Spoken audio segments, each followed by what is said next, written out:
మోకాల నొప్పులకు ఎటువంటి సర్జరీ లేకుండా ఎపియాన్ పెయిన్ క్లినిక్ అందిస్తున్న అత్యాధునిక చికిత్స.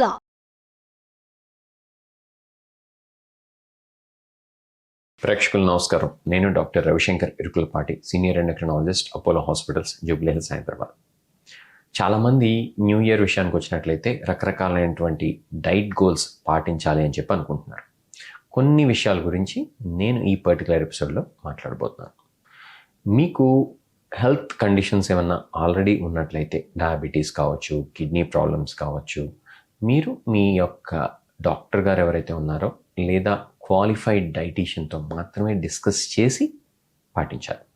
ఇది నేను చెప్పేది జనరల్ కాంటెంట్ మాత్రమే. మొట్టమొదటి విషయం, సమయానికి తింటాం. ఇది చాలా అవసరం. లేనట్లయితే గ్యాస్ట్రైటిస్ కావచ్చు, ఎసిడిటీ కావచ్చు, లేకపోతే డయాబెటీస్ లాంటివి ఉన్నట్లయితే కనుక బ్లడ్ షుగర్ ఫ్లక్చువేషన్స్ కావచ్చు, లో షుగర్ కావటం కావచ్చు, ఇట్లాంటివి జరగచ్చు. కాబట్టి మొట్టమొదటి మనం చేయాల్సింది ఏంటంటే టైంకి తినాలి. బ్రేక్ఫాస్ట్ అంటే ఏంటి? 7 o'clock in the morning, maximum 8 o'clockకి అయిపోవాలి. లంచ్ అనేది 12:30, మ్యాక్సిమం 1:30 లోపు అయిపోవాలి. అంతేకాని మధ్యాహ్నం లంచ్ అనేది 3 తింటాం అయితే సరికాదు.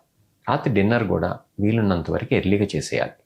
6-7 రాత్రి కనుక చేసినట్లయితే 6-7 మధ్య చాలా హెల్త్ డిజార్డర్స్ మనం ప్రివెంట్ చేసుకోవచ్చు. ఒబేసిటీ కావచ్చు, బ్లడ్ షుగర్ లెవెల్స్ పెరగకుండా చూసుకుంటాం కావచ్చు, ఇట్లాంటివన్నీ. సో ఎర్లీగా ఫుడ్ తినేయటం అనేది అలవాటు చేసుకోవాలి.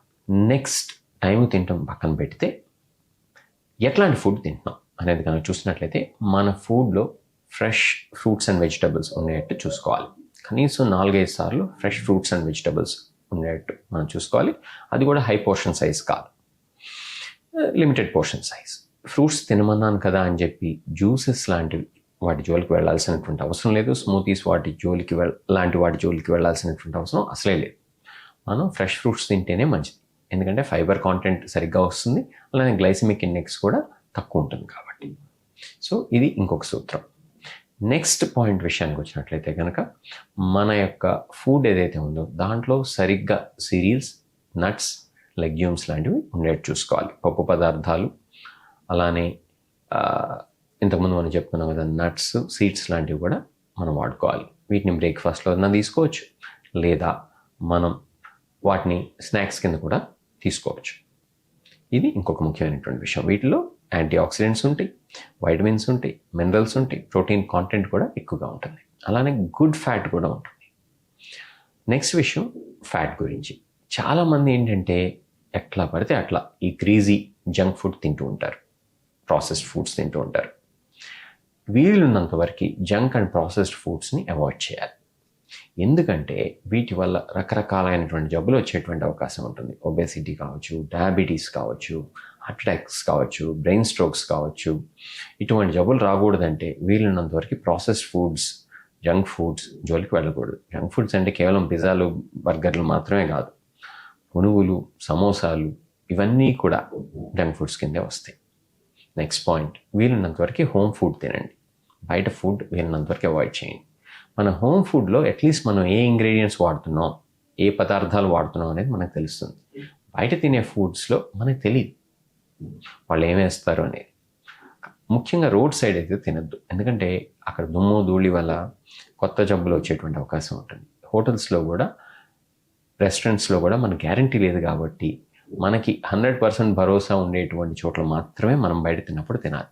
అంతేగాని ఎట్లా పడితే అట్లా తినకూడదు.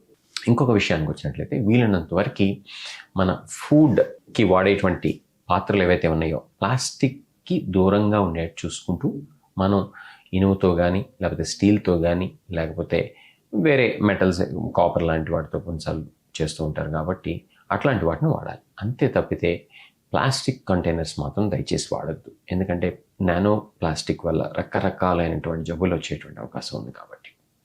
అలానే మనం మంచినీళ్ళు కోసం తీసుకువెళ్ళేటువంటి బాటిల్స్ కూడా ప్లాస్టిక్ బాటిల్స్ వాడద్దు.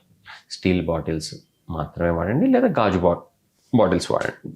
అట్లా కనుక వాడుకున్నట్లయితే కనుక మనకి చాలా జబ్బులు రాకుండా ఉండేటువంటి అవకాశం ఉంది.